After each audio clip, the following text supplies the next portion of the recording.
Well, I can finally do this review because after we saw the longest penalty kick shootout in terms of rounds and not in terms of the length of the penalty kick shootout, because that will always belong in that game between Orlando City versus NYCFC, which we probably already know why that penalty kick shootout lasted for very long. I can actually now finally do a review that I thought I was going to do about 40 minutes ago. And this is also the second game in a row today where I thought this game was over as we head into stoppage time. I thought this was kind of a type of game where only one goal is gonna be enough for one of these teams to win, and the Timbers of course grabbed that goal, and that I thought they did enough in terms of moving on into the next round. But then old habits came back for the Timbers, and I said this before in the preview in terms of these round of 16 game where, as long as the Timbers doesn't go back to their old habits and just give up goals late, they should be able to make a deep playoff run. But unfortunately, they went back to old habits, and I also said before, this is going to come back to haunt them in the playoffs. They continue to have this old habits of giving up late goals, and it finally came back to haunt them in this round of 16 matchup. Now, in the first half, I thought for the majority of the first half, the Timbers were by far the better team, and they were really on the front foot in the first 15 minutes of the game, as Dallas didn't look like they showed up in the first 15 minutes of this game, as they just looked very flat and had a lot of tough time to try to deal with the Timbers movement. But at the same time, I also thought the Timbers were struggling to try to play the final ball correctly, and they just kind of look a little bit lackluster in terms of breaking down this Dallas mid to low block that they of course put on the Timbers in the first half. Now, Dallas almost scored a goal against the run of play in the 28th minute when Franco Jara was able to go through on goal and put the ball into the back of the net, but unfortunately that goal would be disallowed by VAR because it was offside, and at the end of the day, that was the correct call. I think the only big surprise about that is why did they have to go to VAR to look at it when it was pretty clear on the replay Jara was offside by a pretty large margin, and that the game remained 0-0 up to that point. Now, for the last 15 minutes of the first half, I thought neither team had looked good in the final third, and it was really relatively a boring kind of first half, kind of a game that, if you want to talk about out of all these games, which game has been the least entertaining, up until that point you could easily make the case that this was the least entertaining game, and in some way this was kind of what I was hoping playoff soccer would be like, which is kind of a very tight, compacted game where both teams doesn't want to do much risk in terms of giving up the goals, and then they take their chances heading into the second half. Now, right on the stroke of halftime, there was definitely some concern for the Timbers because Williamson had to be subbed off with an injury, and that was definitely a big blow for the Timbers because with him not being there in the midfield, you can see they weren't as dynamic in the midfield as they were, and that they were also a little bit concerned that the injury might be serious enough where in future playoff game he might not be available in this one. Now, it was also kind of interesting to see that Savarese made the sub in the 43rd minute, and usually when you see a player that might have to subbed off with an injury, I was maybe thinking that Savarese might wait until halftime, and then at halftime they'll just evaluate whether or not if Williamson is ready to go or not. And even if he's not ready to go, Savarese can still make a substitute at halftime, and that also will not count toward the window in terms of the free windows that they had to make those 5 subs. So it's kind of interesting to see why they decide not to do kind of stuff. But as we head into the second half, Jimmy Mao tipped over Paredes' shot in the 52nd minute in a chance where I thought that was probably the best chance of the game. Portland, I thought, continued to continue to struggle to break down Dallas mid-block, and at right about the hour mark, I kind of also started to see that, this is going to be a game where one goal is going to be enough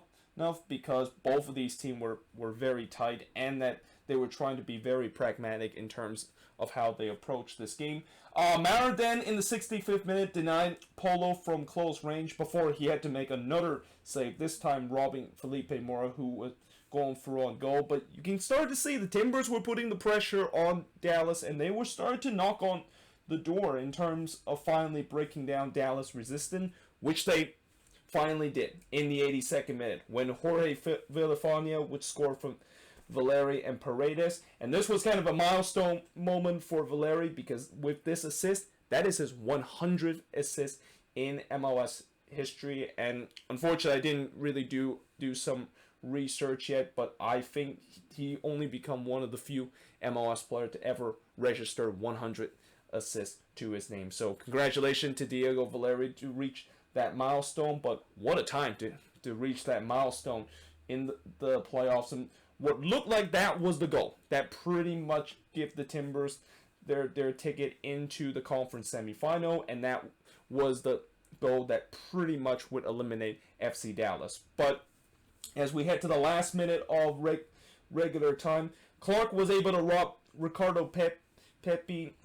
as Dallas was really pushing for an equalizer. And again, as I said before, I thought this one was probably going to be over because Dallas, even though they was trying to push for the equalizer, they didn't really look like a team that was putting too much pressure in terms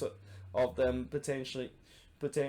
getting a goal, and that the Timbers looked like they were just going to cruise their way to a victory. Well, unfortunately, as they were thinking about cruising their self to a 1-0 victory, they forgot that, we've been in this situation before where if we have a loss of concentration, we basically will allow the opposition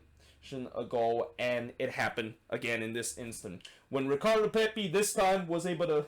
beat Clark, and originally Clark did make a good save to deny Pepi, who went through on goal, but the fact that he was allowed to went through on goal was all because of the fact that the Timbers just switched off during that moment. And while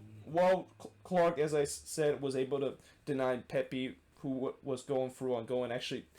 denies him and saved that one onto the post, it was basically bounced right back into Pepi's feet, who basically just taps it into the empty net to tie the game up at 1 apiece. And that means that we are going to once again have 30 minutes of bonus soccer in this one. Now, in the first half of extra time, I thought Dallas, when Dallas obviously got the equalizer, I thought, they're going to have all the momentum, because that really has to kill the momentum and just really take the wind out of the sail of the Portland Timbers, knowing the fact that they were this close in terms of moving on into the next round, and now they have to play 30 minutes of bonus soccer. And that Dallas, they looked like they were smelling blood and trying to take advantage and potentially get that go-ahead goal in the first half of extra time. And they also had fresh legs too, because Luchi Gonzalez definitely brought in a couple of fresh legs off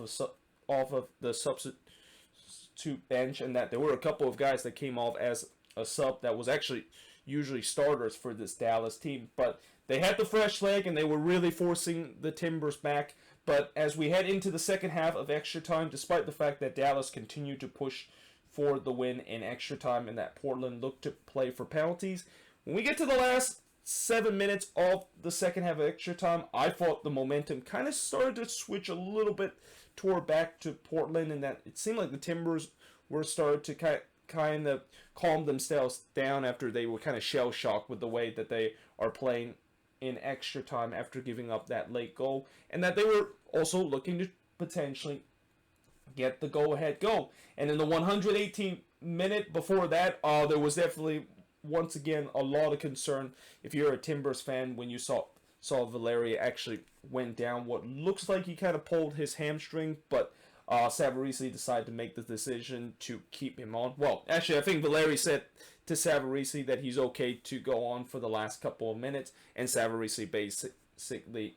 acknowledged that he can continue for the last couple of minutes. And then in the first minute of stoppage time, or actually in the second minute of stoppage time, and literally we were just seconds away from this one to go into a penalty kick shootout, Valeri hit the post. And I'm not quite sure, was this actually an attempt for him? I think this was more of him trying to chip it into the back post, but somehow, in some way, that one almost looped over Jimmy Maurer's head, and unfortunately, it hits the right side of the post. And actually, you would say it's fortunate for Jimmy Maurer, because that that was one of those awkward kind of moment if you're a goalkeeper when the ball is crossed so close into your net, it can somehow find a way to sneak into the back of the net. And fortunately for him, that was not the case, and the post basically saved him. But if you're Valeri and you're the Portland Timbers, that is probably the closest in terms of them winning the game. Probably even closer than them just have 2 minutes away from potentially moving on into the next round before giving up that 92nd minute goal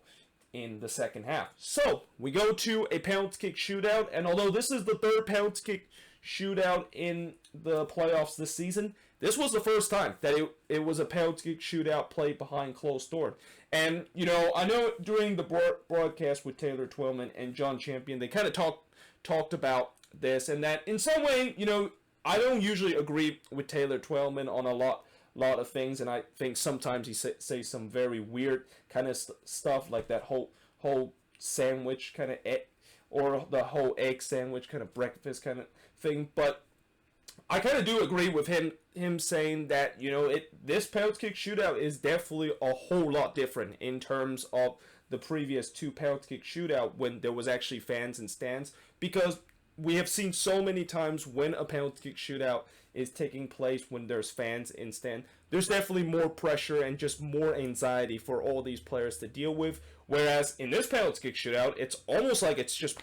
training session for both of these teams. I mean, it's kind of like both of them practicing a penalty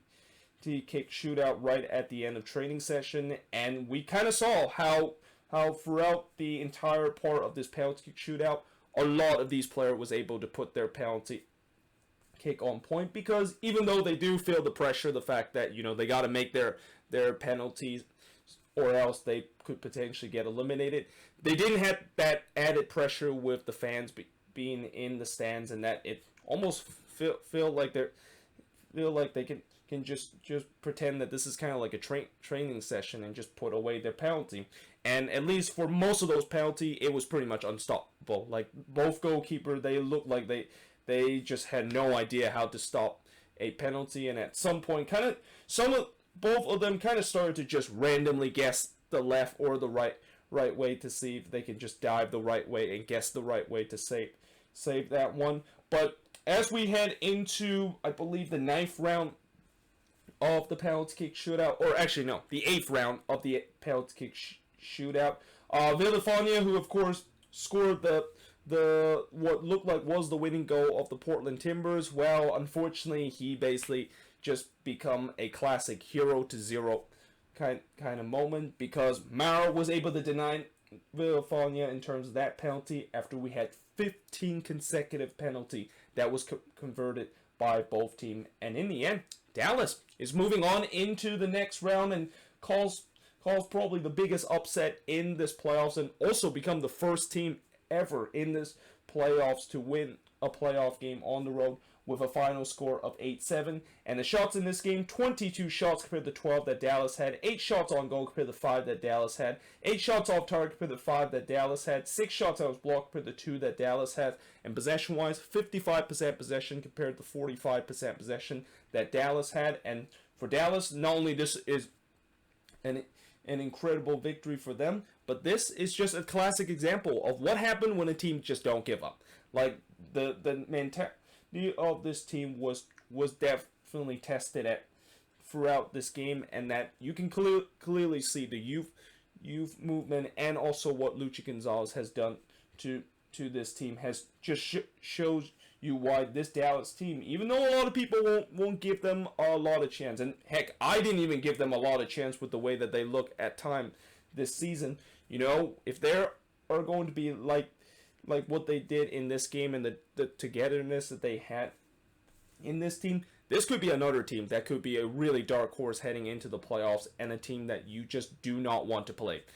in the next round of the playoffs. But as for the Portland Timbers, as I said again, this was eventually going to come back to bite them with so many goals that they gave up late in the game, and that you just cannot do that over and over again and expect the fact that eventually that habit is going to go away. I mean, if you do it maybe 1 or 2 times this season, then yeah, it's kind of unfortunate. But if it's a kind of a recurring situation with them giving up late goals, I think like 14 times this season, yeah, it's going to come back to haunt you in the playoffs, and it definitely haunt them coming